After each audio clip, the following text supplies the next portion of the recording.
Welcome to K-Catalog.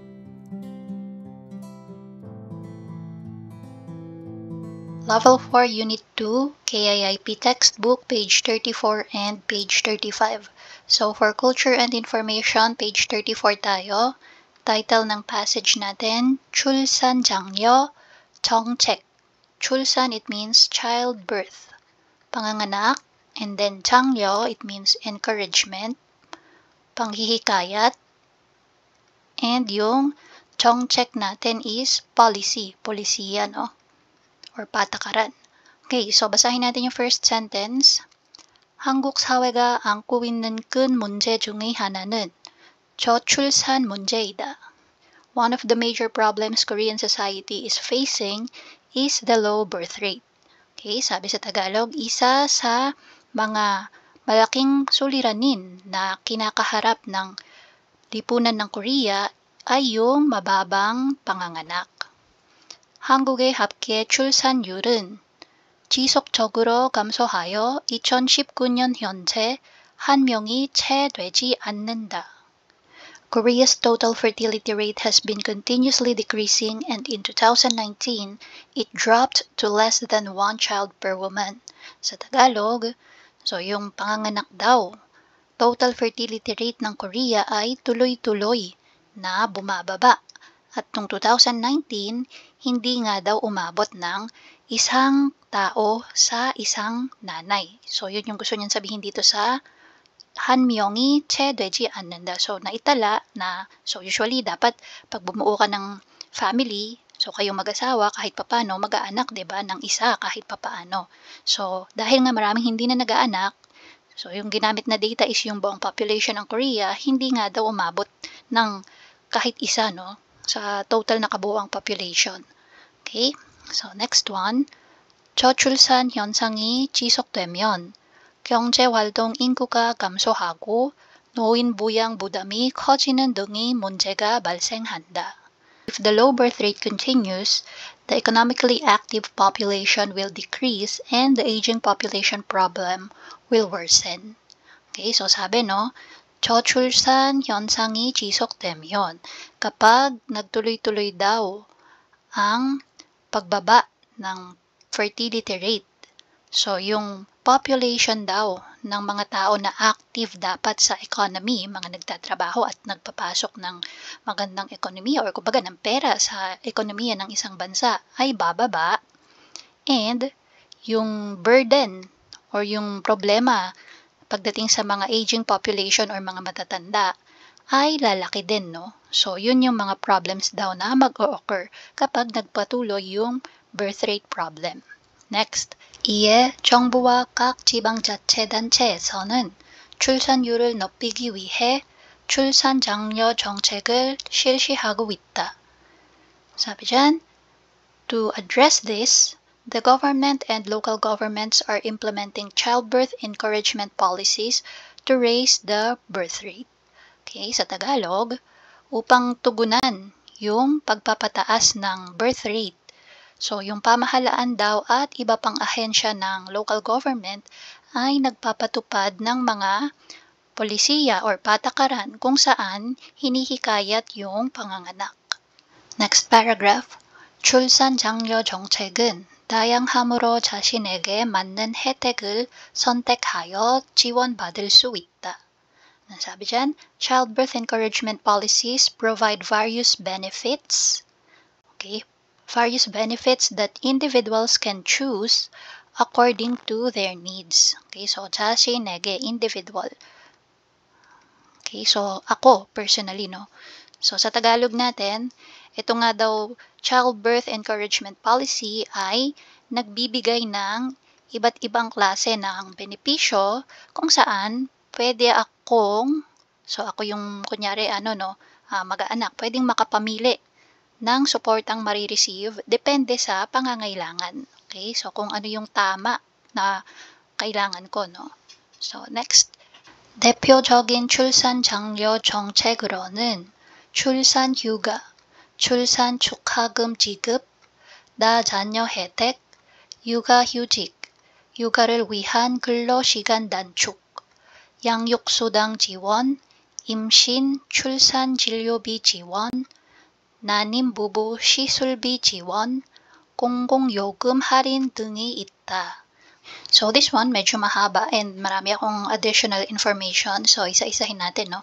So mainly, itong childbirth encouragement policy includes 출산 휴가. So this one, maternity leave.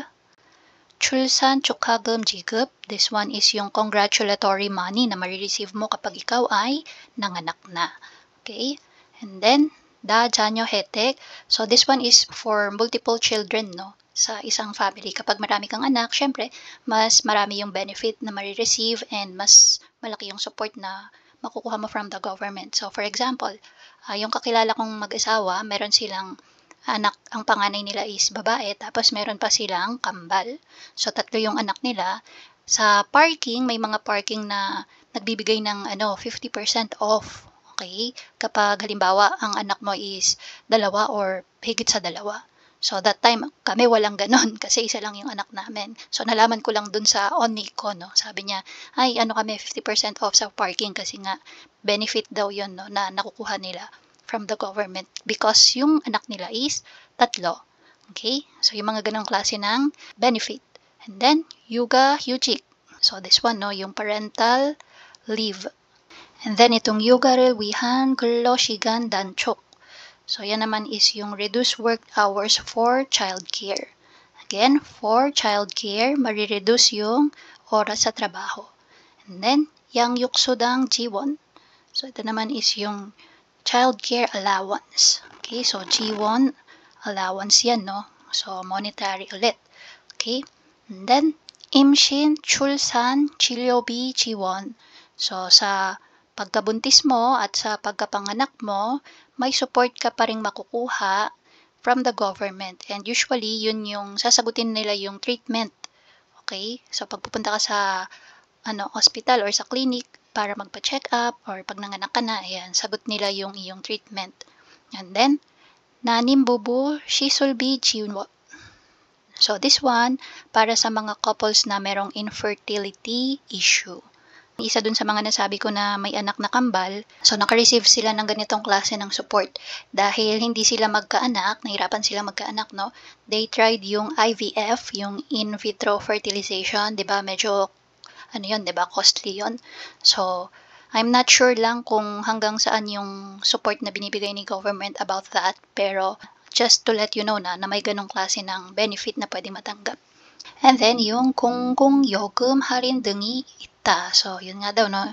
Isa din sa benefits is yung 공공요금 할인. Pag sabing 공공요금, yung utility bills. So, discounted utility bills. Okay? So, daming benefit na pwedeng makuha to encourage yung pag-aanak. 이러한 혜택은 지방자치단체별로 차이가 있으므로 거주하고 있는 지역의 혜택을 꼼꼼히 살펴보는 것이 좋다. Okay, anong sabi po dyan? These benefits vary by local government, so it's wise to carefully research the benefits available in your area. Okay, again, yung mga ganitong klase daw po ng benepisyo ay pwedeng iba-iba per area, no? Kaya sinasuggest na alamin maigi kung ano yung benefit na pwedeng makuha pagdating sa area na tinitirhan mo. Last sentence. 정부 24 누리집에서 연령별, 분야별, 지역별로 생애 주기별 서비스를 안내받을 수 있다. Sabi, the government 24, so yun yung pangalan, no, nung website. So, yung Nurijib, ibig sabihin website. At ito yun. Yan. So, again, the government 24 website provides information on life cycle services by age, sector, and region. So, again, no, if you check itong website ni Jongbu24, makaka-receive ka ng information about sa life cycle services na in-offer ng government. So, pwedeng policies, benefits, ayan, no, and services by age, by sector, or by region. Now, sagutin natin yung mga questions. So, number 1, 저출산 현상이 지속되면 어떤 문제가 발생합니까? So, what problems will occur or arise if the low birth rate continues? Okay, so asan yung part na ito? Yung jisokde면 어떤 문제가 발생합니까? So, dito siya sa first paragraph natin, no? Ayan, 문제가 발생한다. So, ano yon? Ito, yung pagiging mababa ng young population and yung burden ng pagtaas ng old population. So, yung 발생한다, gawin mo lang 발생합니다. Number 2, 한국의 출산 장려 정책으로는 어떤 것들이 있습니까? So, ito, ano yung meron or included sa childbirth encouragement policy. So, ito siya sa second paragraph natin, no? Ayan. Oh, not that one. Sorry, namali ako. Ito. So, yung ita. Ayan, ito. Asan yung start ng, okay, ito. Start ka dyan, then dire-diretso mo, no, hanggang dito. Okay? Yan. So, gawin mo lang, 있습니다, yung 있다. And then, number 3, 아이의 출산 및 양육과 관련하여 여러분 고향에서는 어떤 정책을 실시하고 있습니까? So, ano sabi? What policies does your country have when it comes to childbirth and childcare? So, for number 3, no, dapat aware tayo kung ano yung policy currently meron sa Pilipinas. And then, syempre, depende yan sa kung anong bansa ang kabilang ka. So, sa atin sa Pilipinas, if I'm not mistaken, meron tayong yung tinatawag na 4Ps, no? So, yung 4Ps, pwede nating sabihin yon when it comes to childbirth and childcare. And meron din yung maternity leave. Okay, so gawin natin simple yung sagot natin. So, start tayo dito, no? 우리 고향에서는, okay? Or, pwede ding Pilipineso는. So, 고향에서는, okay, or Philippine-에서는. tapos idugtong mo to, no? 아이의 출산 및 양육과 관련하여. Okay, so yan. Dugtong mo siya, kasunod dito. Tapos, ano na yung policy na meron? So, unahin natin yung maternity leave. Yan, 출산 휴가. So, dugtong natin dito, 출산 휴가. Dalawa lang yung banggitin natin, no? So, and, yung what natin dyan, tapos gamitin natin yung 4Ps. 4Ps, iranen. Yan, may ano ba yon? May apostrophe ba yon or wala ata? Okay, so yan. iranen 정책을 실시하고 있습니다. Okay, so yan yung pwedeng basic answer natin for number 3. So, next, dito na tayo sa ating 배운 어휘 확인. So, we have 대가족. Again, ito yung ating extended family.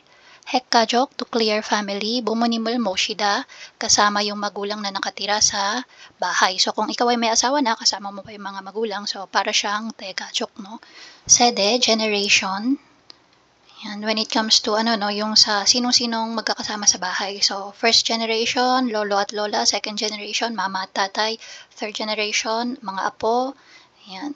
So, yun, no? Sede. Naalala niyo yung yoro, sede, kachi, sanda. Okay, so iba't ibang generation na sa loob ng isang bahay magkakasamang nakatira. Okay, so yun si sede. So, next, dito tayo kay John Mang muna. Okay, so paano tayo, no? Para hindi na tayo bababa aakyat. So anyway, John Mang, view, then 수업에 빠지다, to miss or skip class, 복지, welfare, sulat natin, welfare, and then 지방, yung ating local or yung sa province, pwede din isipin, no? Province or local or rural, okay, rural areas, rural or local. Yan. And then, province. So, depende sa context, no, kung ano yung mas angkop. Next, suksuk. Ito naman is yung pagtaas. Okay? Growing. Then 시행하다, to enforce, ipatupad. And then 동행, accompany, samahan. And then sang, yung ating couple, kapares. Next, 유대가 깊다, so 깊다, malalim. And then 유대, yung ating samahan. Okay, so bond, yude, and then deep. Okay, deep bond within family. Bunggahada. So bunggahada, to live separately, no, bumukod sa Tagalog. Okay.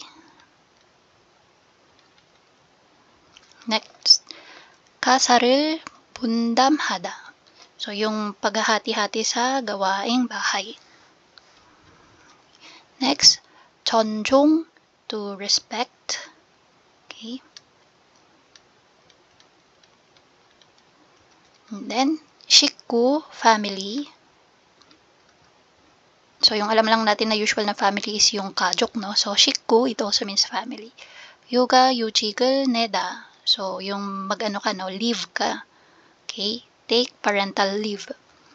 평등하다, to be equal. So, ibig sabihin, kung ano yung opinion mo, opinion din ng iba. So, equal lang, no? Walang mas matalino, walang mas magaling. Yan, equal. Or just, pwede din. And then, 경제적인 부담. So, this one is yung burden.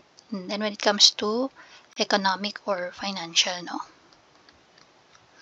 Then, 자체. Mamaya na pala yung 자체. Okay, so nakakalito pala pag ganito. So anyway, 사물 internet, Internet of Things. So ito yung device na gamit dito sa Korea, no? And then, 감지되다, it means sense, naramdaman mo. Yan. 싱글족, ibig sabihin single. Okay, so yung ating mag-isang ano, no, na naninirahan. Okay, so 불가피, ibig sabihin is yung inevitable. 불가피, inevitable, hindi maiiwasan. Next, 다문화 가족, multicultural family, or yung asawa ay foreigner. 맞벌이 부부, so yung pareho kayo as a couple na nagtatrabaho. So pareho kayong kumikita ng pera. 1인 가구, single person household. Next, 한부모 가족, so this one, single parent. 주말 부부, weekend couple. 자체, it means own self. And then, matsawi, eldest son-in-law. Pinakapanganay na son-in-law, no? 혼인율, marriage rate. 역대, history. 최저, lowest. Sulat ko to. So, yung mga medyo importante or mahirap tandaan yung sinusulat ko, no? And then, 목숨을 구하다, to save one's life. Okay? Next, 외벌이, so single income. Then, 차지하다, to accumulate or occupy. 고령화, yung aging population. Mga matatanda, no, when it comes to population. And then, 꼽다, to pick or choose. Next, knowing, yung ating mga senior na mag-isang nakatira. Okay, sa isang bahay. Elderly living alone. 국제 결혼, so yung international marriage, so para siyang damonwa 가족. Pag 가족 kasi may family na, no, may anak na, yan. Or pwede ding walang anak. Basta magkaiba ng lahi, okay, ang nasa isang family. So 국제 결혼, so ang pinakasalan mo is yung ibang lahi. Okay? So, that's why international marriage. And then, 아이를 낳다, to give birth. 입양하다, to adopt, mag-ampon. 독립하다, be independent. 감소하다, to decline or to decrease. Yan. So, bumaba. 연령, ibig sabihin ng 연령 is years. Sa edad. Okay? Age or years. So, ito, yan din natin, no? Sulat din natin to. Decrease or decline. Kasi pala, madalas ko tong nakikita yung word na yan dun sa mga passages na binasa natin. And then, ihonyul, yung ating divorce rate. Katsikwan, yung ating value. Next one, byonhwa hada. So, change or mga pagbabago na nagaganap or nangyayari. 등장 hada, ibig sabihin is to appear. 생필품, yung ating daily necessities. Sulat ko, no? Daily necessities. 규모, scale, yung laki. And then, 전통적, traditional. 정책, policy. Sulat ko na din to. Traditional. And then, dito na tayo sa last batch. 혼자 살다, to live alone. 재혼하다, to remarry, magpakasal ulit. 중시하다, to attach importance to. So, bigyang importansya yung isang bagay na pinag-uusapan. And then, 중가하다, to increase. Okay, so, kabaligtaran siya nung 감소하다. Ayan, so ito, no? Opposite sila. Ay, double A na siya. Ayan, next, 전업, so full-time job. Next, 경제 활동, so economic activity. 연속, so tuloy-tuloy, consecutive, or tuloy-tuloy nga sa Tagalog. And then, 노후, old age. Yan, yung mga edad na senior na, no? Pataas. Then, 평균 수명, life expectancy.